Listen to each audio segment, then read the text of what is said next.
Subscribe to our YouTube channel and press the bell icon to get the latest updates. नमस्कार।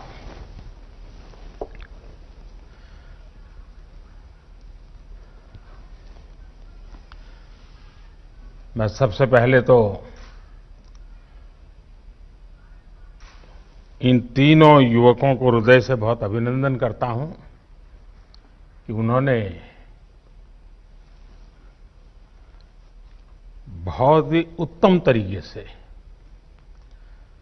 जिसमें विचार भी थे,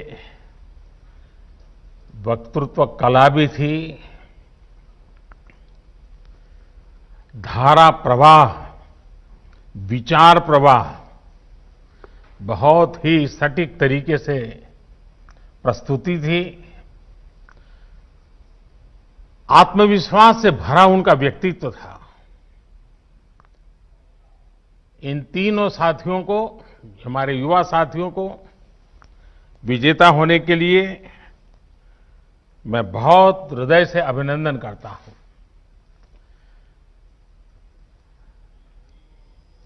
लोकसभा के स्पीकर श्री ओम बिरला जी, शिक्षा मंत्री श्री रमेश पोखरियाल निशंक जी, खेल और युवा मामलों के मंत्री श्री किरण रिजिजू जी और देश भर के मेरे युवा साथी, आप सभी को राष्ट्रीय युवा दिवस की बहुत बहुत शुभकामनाएं। स्वामी विवेकानंद की जन्म जयंती का ये दिन हम सभी को नई प्रेरणा देता है। आज का दिन विशेष इसलिए भी हो गया है कि इस बार युवा संसद देश की संसद के सेंट्रल हॉल में हो रही है। ये सेंट्रल हॉल हमारे संविधान के निर्माण का गवाह है। देश के अनेक महान व्यक्तियों ने यहां आजाद भारत के लिए फैसले लिए, भारत के भविष्य के लिए चिंतन किया। भविष्य के भारत को लेकर उनका सपना, उनका समर्पण, उनका साहस, उनका सामर्थ्य, उनके प्रयास, इसका एहसास आज भी सेंट्रल हॉल में होता है। और साथियों, आप जहां बैठे हैं उसी सीट पर जब संविधान की निर्माण प्रक्रिया चली थी, इस देश के किसी न किसी गणमान्य महापुरुष वहां बैठे होंगे। आप आज उस सीट पर बैठे हैं। मन में कल्पना कीजिए कि जिस जगह पे देश के वो महापुरुष बैठे थे, आज वहां आप बैठे हैं। देश को आपसे कितनी अपेक्षाएं हैं। मुझे विश्वास है ये अनुभव इस समय सेंट्रल हॉल में बैठे सभी युवा साथियों को भी हो रहा होगा। आप सभी ने जो यहां संवाद किया, मंथन किया, वो भी बहुत महत्वपूर्ण है। इस दौरान स्पर्धा में जो विजेता हुए हैं उनको मैं बधाई देता हूं, अपनी शुभकामनाएं देता हूं। और यहां जब मैं आपको सुन रहा था तो मुझे विचार आया और इसलिए मैंने मनोमन तय किया है कि आपके जो भाषण है उसको मैं आज मेरे ट्विटर हैंडल पर से ट्वीट करूंगा।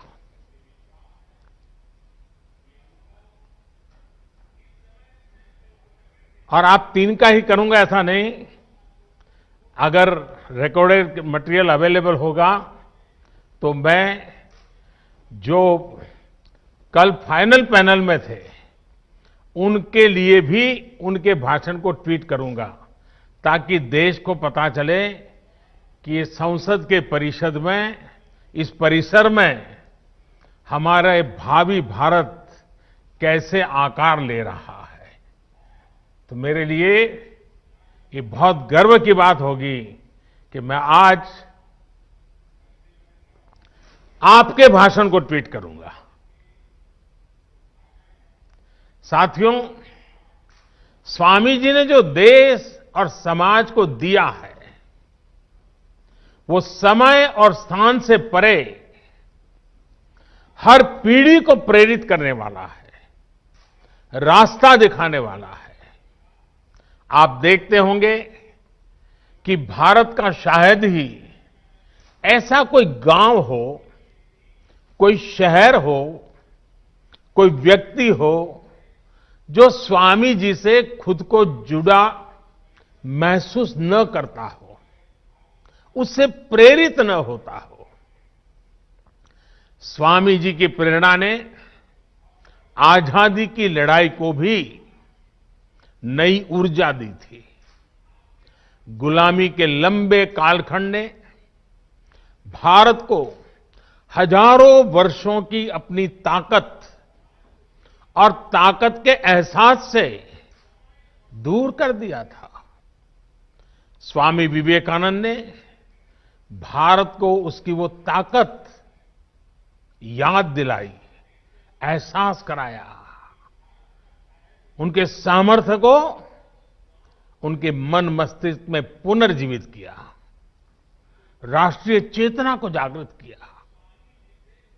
आप ये जानकर हैरान रह जाएंगे कि उस समय क्रांति के मार्ग से भी और शांति के मार्ग से भी, दोनों ही तरह से जो आजादी के लिए जंग चल रहा था, आजादी की लड़ाई लड़ रहे थे, वो कहीं न कहीं स्वामी विवेकानंद जी से प्रेरित थे। उनकी गिरफ्तारी के समय, फांसी के समय स्वामी विवेकानंद से जुड़ा साहित्य जरूर पुलिस के हाथ आता था। तब इसका बाकायदा अध्ययन करवाया गया था कि स्वामी विवेकानंद जी के विचारों में ऐसा क्या है जो लोगों को देशभक्ति के लिए, राष्ट्र निर्माण के लिए, आजादी के लिए मर मिटने की प्रेरणा देता है, हर नवयुवान के मस्तिष्क को इतना प्रभावित करता है। समय गुजरता गया, देश आजाद हो गया, लेकिन हम आज भी देखते हैं स्वामी जी हमारे बीच ही होते हैं, प्रतिपल हमें प्रेरणा देते हैं। उनका प्रभाव हमारी चिंतन धारा में कहीं न कहीं नजर आता है। आध्यात्म को लेकर उन्होंने जो कहा, राष्ट्रवाद, राष्ट्र निर्माण, राष्ट्रभक्ति को लेकर उन्होंने जो कहा, जन सेवा से जग सेवा को लेकर उनके विचार आज हमारे मन मंदिर में उतनी ही तीव्रता से प्रभावित होते हैं। मुझे विश्वास है आप युवा साथी भी इस बात को जरूर महसूस करते होंगे। कहीं पर भी विवेकानंद जी की तस्वीर देखते होंगे, कल्पना तक आपको नहीं होगी, मनोमन आपके मन में एक श्रद्धा का भाव जगता होगा, सर आपको उनको नमन करता होगा, ये अवश्य होता होगा। साथियों, स्वामी विवेकानंद ने एक और अनमोल उपहार दिया है। ये उपहार है व्यक्तियों के निर्माण का, संस्थाओं के निर्माण का। और ज्यादातर ऐसे विषयों की चर्चा भी थोड़ी कम ही होती है, लेकिन हम अध्ययन करेंगे तो पाएंगे कि स्वामी विवेकानंद ने ऐसी संस्थाओं को भी आगे बढ़ाया जो आज भी व्यक्ति के निर्माण का काम बखूबी कर रही है। उनके संस्कार, उनका सेवा भाव, उनका समर्पण भाव लगातार जगाती रहती है। व्यक्ति से संस्था का निर्माण और संस्था से अनेकों व्यक्तियों का निर्माण एक अनवरत, अविलंब, अबाधित चक्र है जो चलता ही जा रहा है। लोग स्वामी जी के प्रभाव में आते हैं, संस्थाओं का निर्माण करने की प्रेरणा लेते हैं, संस्था निर्माण करते हैं, फिर उन संस्थानों से, उसकी व्यवस्था से, प्रेरणा से, विचार से, आदर्श से ऐसे लोग निकलते हैं जो स्वामी जी के दिखाए मार्ग पर चलते हुए नए लोगों को खुद से जोड़ते चलते हैं। इंडिविजुअल से इंस्टीट्यूशंस और इंस्टीट्यूशन से फिर इंडिविजुअल, ये चक्र आज भारत की बहुत बड़ी ताकत है। आप लोग एंटरप्रेन्योरशिप के बारे में बहुत सुनते हैं। वो भी तो कुछ एक प्रकार से यही बातें हैं। एक ब्रिलियंट इंडिविजुअल एक शानदार कंपनी बनाता है, बाद में उस कंपनी में जो इकोसिस्टम बनता है, उसकी वजह से वहां अनेकों ब्रिलियंट इंडिविजुअल्स बनते हैं। ये इंडिविजुअल्स आगे जाकर और नई कंपनियां बनाते हैं। इंडिविजुअल्स और इंस्टीट्यूशन का ये चक्र देश और समाज के हर क्षेत्र, हर स्तर के लिए उतना ही महत्वपूर्ण है। साथियों, आज जो देश में नई नेशनल एजुकेशन पॉलिसी लागू की गई है, उसका भी बहुत बड़ा फोकस बेहतर इंडिविजुअल्स के निर्माण पर है। व्यक्ति निर्माण से राष्ट्र निर्माण,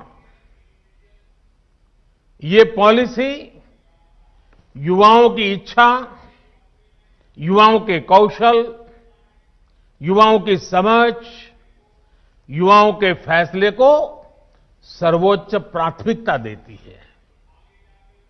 अब चाहे जो सब्जेक्ट चुनिए, चाहे जो कॉम्बिनेशन चुनिए, चाहे जो स्ट्रीम चुनिए, एक कोर्स को ब्रेक देकर आप दूसरा कोर्स शुरू करना चाहें तो आप वो भी कर सकते हैं।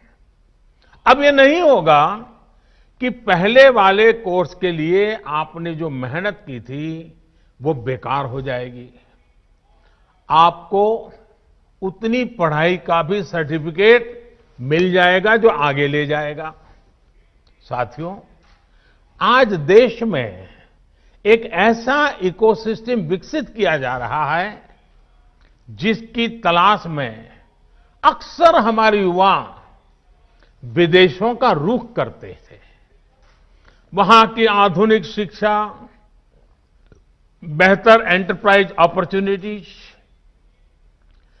टैलेंट को पहचानने वाली, सम्मान देने की वाली व्यवस्था उन्हें स्वाभाविक रूप से आकर्षित करती थी। अब देश में ही ऐसी व्यवस्था हमारे युवा साथियों को मिले, इसके लिए हम प्रतिबद्ध भी हैं, हम प्रयासरत भी हैं। हमारा युवा खुलकर अपनी प्रतिभा, अपने सपनों के अनुसार खुद को विकसित कर सके, इसके लिए आज एक एनवायरनमेंट तैयार किया जा रहा है, इकोसिस्टम तैयार की जा रही है।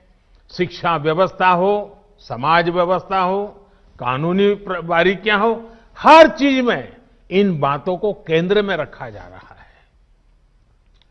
स्वामी जी का बहुत जोर उस बात पर भी था जिसको हमने कभी भूलना नहीं चाहिए।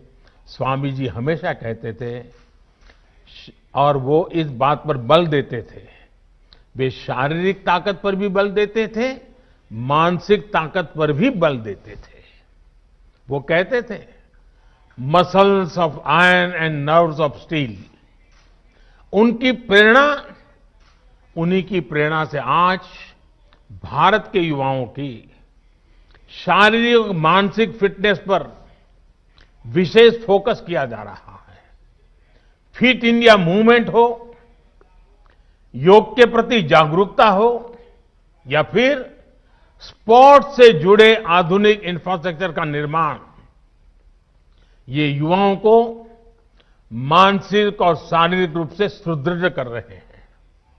साथियों, आजकल आप लोग कुछ टर्म्स बार बार सुनते होंगे, आपके कान पे आता रहता है। पर्सनालिटी डेवलपमेंट या तो फिर टीम मैनेजमेंट। इनकी बारीकियों को भी आप स्वामी विवेकानंद का अध्ययन करने के बाद और आसानी से समझ पाएंगे। पर्सनालिटी डेवलपमेंट का उनका मंत्र था, बिलीव इन योरसेल्फ। अपने आप पर भरोसा करो, अपने आप पर विश्वास करो। लीडरशिप का उनका मंत्र था, बिलीव इन ऑल। वे कहते थे, पुराने धर्मों के मुताबिक नास्तिक वो है जो ईश्वर में भरोसा नहीं करता, लेकिन नया धर्म कहता है नास्तिक वो है जो खुद में भरोसा नहीं करता। और जब नेतृत्व की बात आती थी तो वो खुद से भी पहले अपनी टीम पर भरोसा जताते थे। मैंने कहीं पढ़ा था, वो किस्सा मैं आपको भी सुनाना चाहता हूं। एक बार स्वामी जी अपने साथी स्वामी शारदानंद जी के साथ लंदन में एक पब्लिक लेक्चर के लिए गए थे। सब तैयारी हो चुकी थी, सुनने वाले इकट्ठे हो गए थे, और स्वाभाविक है हर कोई स्वामी विवेकानंद जी को सुनने के लिए आकर्षित होकर के आया था।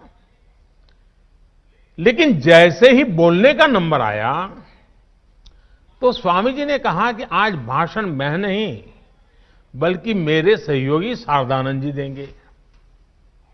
शारदानंद जी ने भी सोचा नहीं था कि अचानक उनके जिम्मे काम आ जाएगा। वो इसके लिए तैयार भी नहीं थे।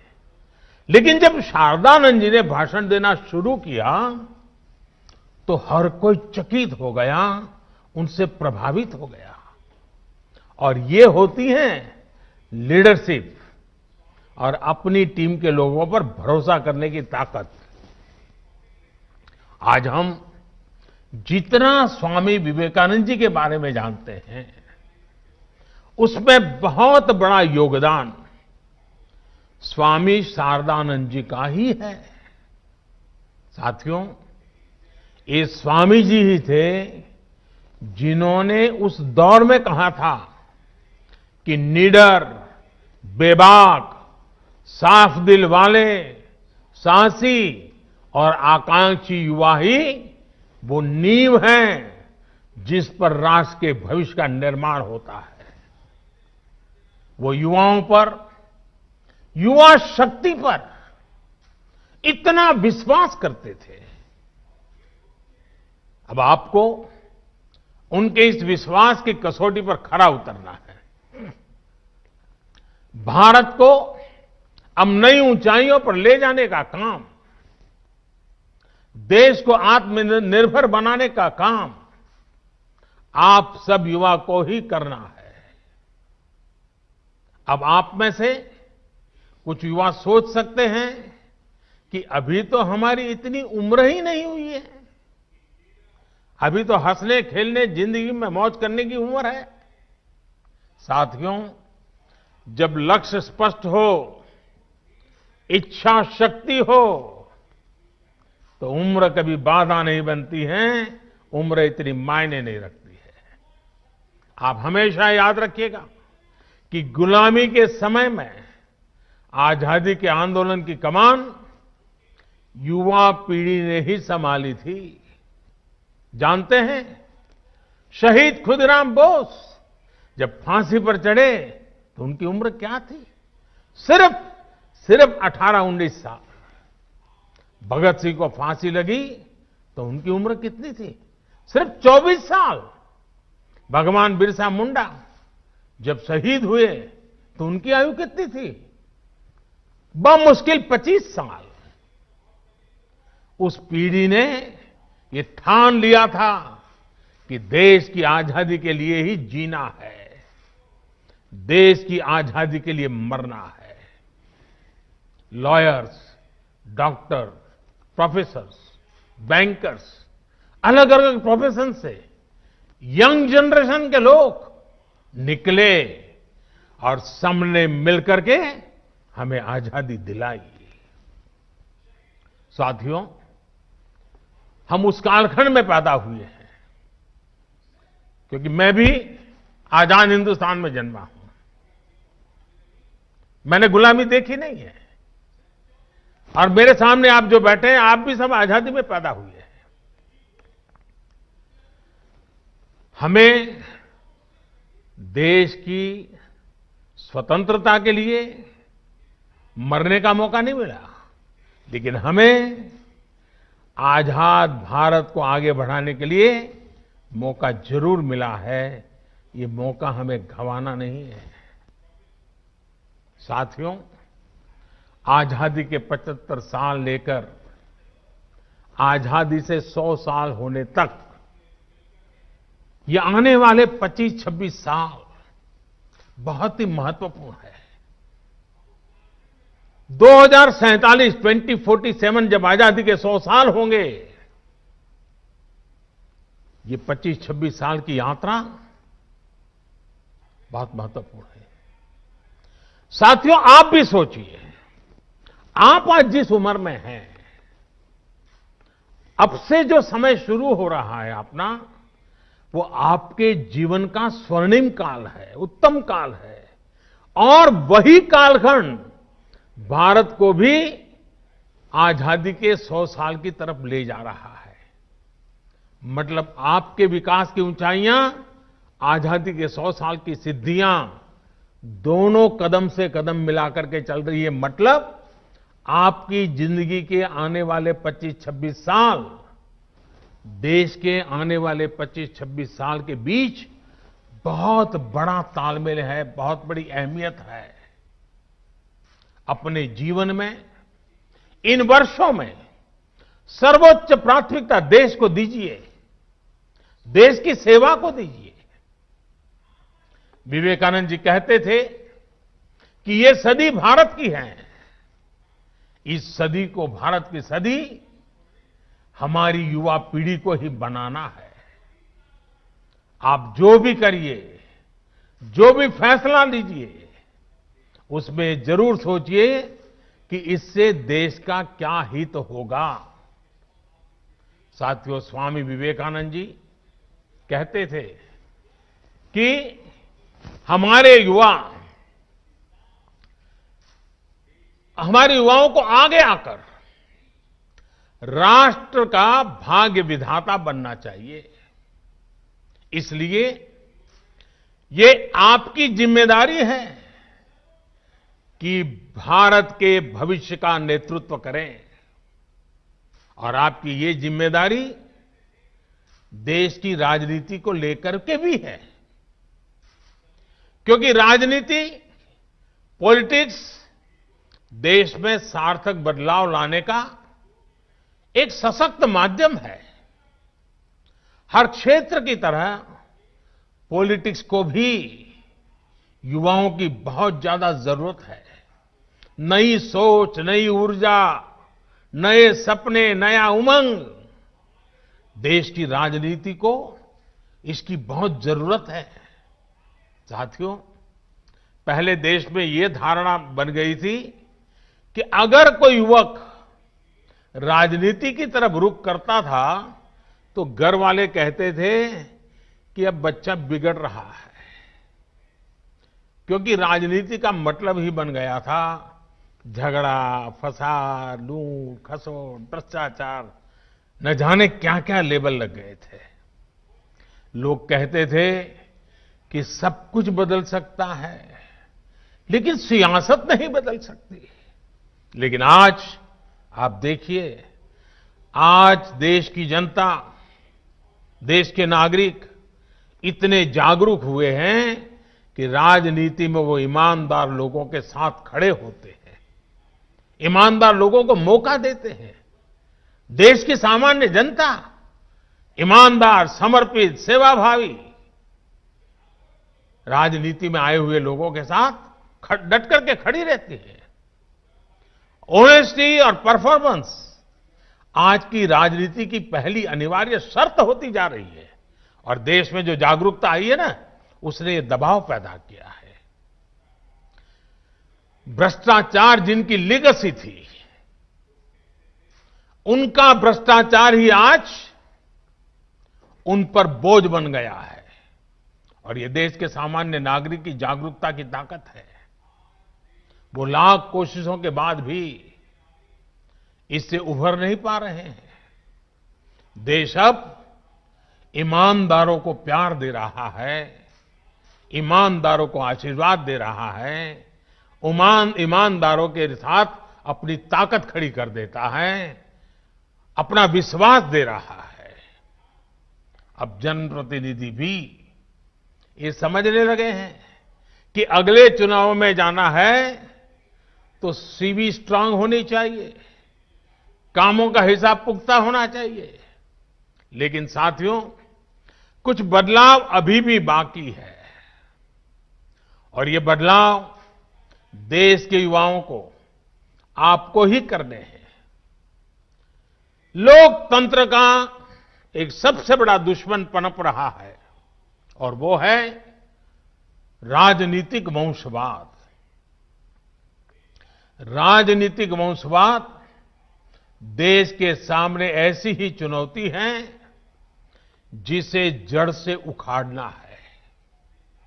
ये बात सही है कि अब केवल सरनेम के सहारे चुनाव जीतने वालों के दिन लदने लगे हैं, लेकिन राजनीति में वंशवाद का ये रोग अभी पूरी तरह समाप्त नहीं हुआ है। अभी भी ऐसे लोग हैं जिनका विचार, जिनका आचार, जिनका लक्ष्य सब कुछ अपने परिवार की राजनीति और राजनीति में अपने परिवार को बचाने का ही है। साथियों, ये राजनीतिक वंशवाद लोकतंत्र में एक नए रूप के तानाशाही के साथ ही देश पर अक्षमता का बोझ भी बढ़ा देता है। राजनीतिक वंशवाद नेशन फर्स्ट के बजाय सिर्फ मैं और मेरा परिवार, इसी भावना को मजबूत करता है।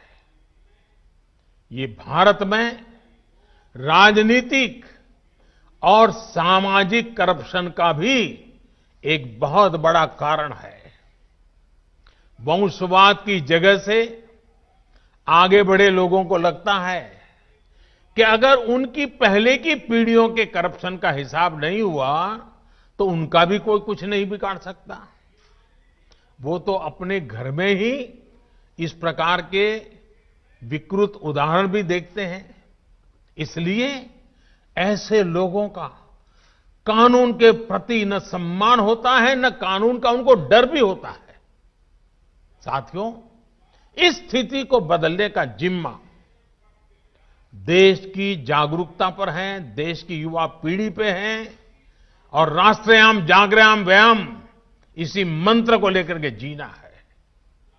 आप राजनीति में ज्यादा से ज्यादा संख्या में आए, बढ़ चढ़कर के हिस्सा लेना पाना बनने के इरादे से नहीं, कुछ कर गुजरने के इरादे से आइए। आप अपनी सोच, अपने विजन को लेकर आगे बढ़े, एक साथ मिलकर के काम करें, जुट करके काम करें, डट करके काम करें। याद रखिएगा, जब तक देश का सामान्य युवा राजनीति में नहीं आएगा, वंशवाद का ये जहर इसी तरह हमारे लोकतंत्र को कमजोर करता रहेगा।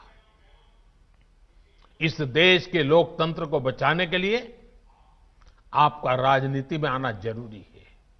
और ये जो लगातार हमारे युवा विभाग के द्वारा मॉक संसद के कार्यक्रम चलाए जा रहे हैं, देश के विषयों पर युवा मित्र मिलकर के चर्चा करें, देश के युवाओं को भारत के सेंट्रल हॉल तक लाया जाए, इसके पीछे मकसद भी यही है कि देश की नई युवा पीढ़ी को हम तैयार करें ताकि वो हमारे साथ आने वाले दिनों में देश का नेतृत्व करने के लिए आगे आए, आगे बढ़े। आपके सामने स्वामी विवेकानंद जैसा महान मार्गदर्शक है। उनकी प्रेरणा से आप जैसे युवा राजनीति में आएंगे तो देश और भी मजबूत होगा। साथियों, स्वामी विवेकानंद जी युवाओं को एक और बहुत महत्वपूर्ण मंत्र देते थे। वो कहते थे, किसी आपदा या परेशानी से भी ज्यादा महत्वपूर्ण है उस आपदा से ली गई सीख। आपने उसमें से क्या सीखा? हमें आपदाओं में संयम की भी जरूरत होती है, साहस की भी जरूरत होती है।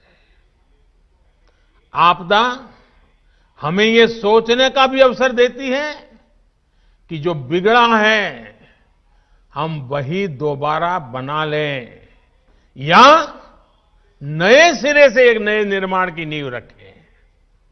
कई बार हम एक संकट, किसी आपदा के बाद कुछ नया सोचते हैं तो फिर देखते हैं कि उस नई सोच ने कैसे पूरा भविष्य बदल दिया।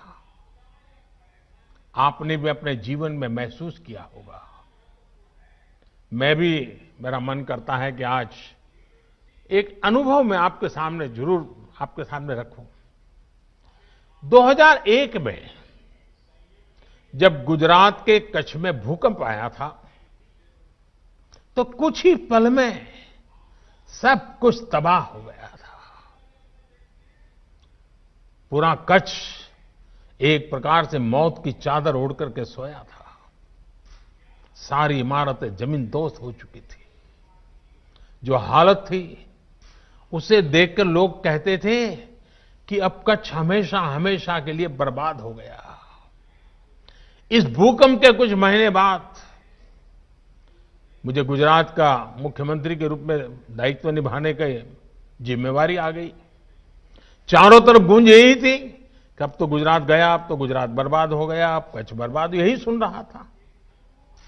हमने एक नई अप्रोच के साथ काम किया, एक नई रणनीति के साथ आगे बढ़े। हमने सिर्फ इमारतें ही फिर से नहीं बनाई, बल्कि प्रण लिया कि कच्छ को विकास की नई ऊंचाई पर पहुंचाएंगे। तब वहां न उतनी सड़कें थी, न बिजली व्यवस्था ठीक थी, न ही पानी आसानी से नहीं मिलता था। हमने हर व्यवस्था सुधारी। हम सैकड़ों किलोमीटर लंबी नहरें बनाकर कच्छ तक पानी लेकर गए, पाइपलाइन से पानी ले गए। कच्छ की हालत ऐसी थी कि वहां टूरिज्म के बारे में कोई सोच भी नहीं सकता था। उल्टा हर साल हजारों लोग कच्छ से पलायन कर जाते थे। अब आज हालत ऐसे हैं कि बरसों पहले कच्छ छोड़कर गए लोग आज वापस लौटने लगे हैं।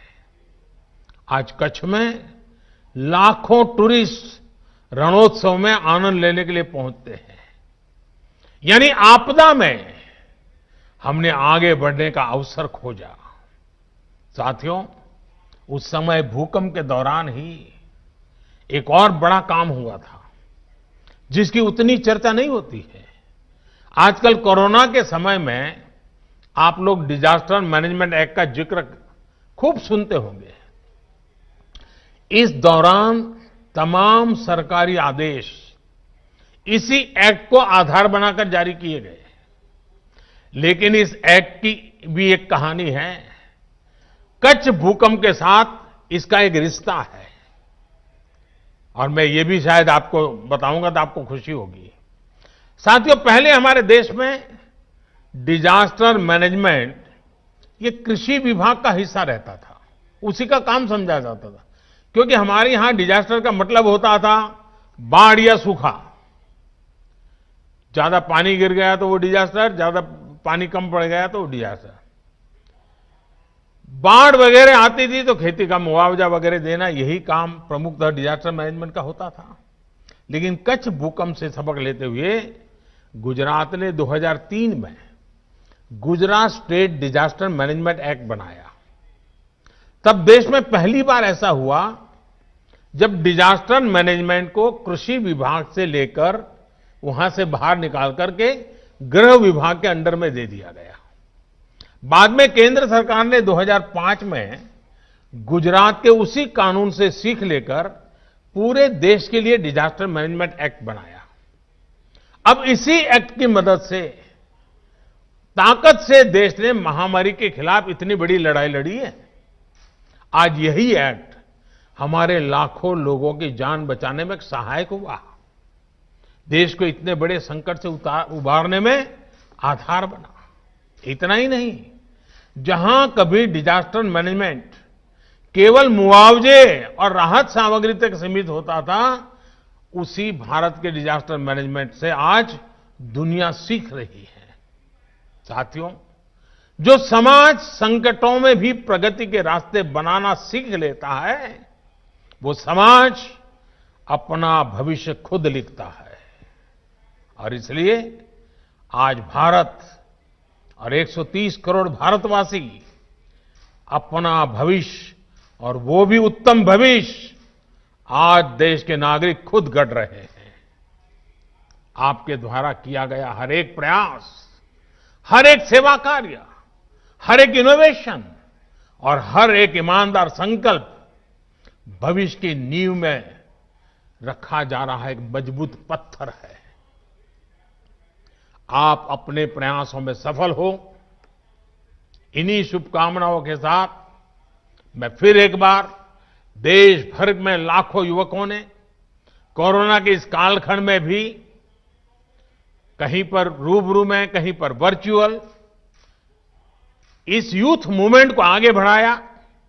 डिपार्टमेंट के लोग भी अभिनंदन के अधिकारी हैं, इसमें हिस्सा लेने वाले नौजवान भी अभिनंदन के अधिकारी हैं, और विजेता होने वालों को अनेक अनेक शुभकामनाएं देने के साथ साथ जिन बातों को उन्होंने बोला है वो बातें समाज की जड़ों में जाएं, इसके लिए वो सफलतापूर्वक आगे बढ़े, ऐसी मेरी अनेक अनेक शुभकामनाएं हैं। मैं फिर एक बार स्पीकर महोदय का संसद भवन के अंदर इस कार्यक्रम की रचना के लिए आभार व्यक्त करते हुए मेरी वाणी को विराम देता हूं। बहुत बहुत धन्यवाद।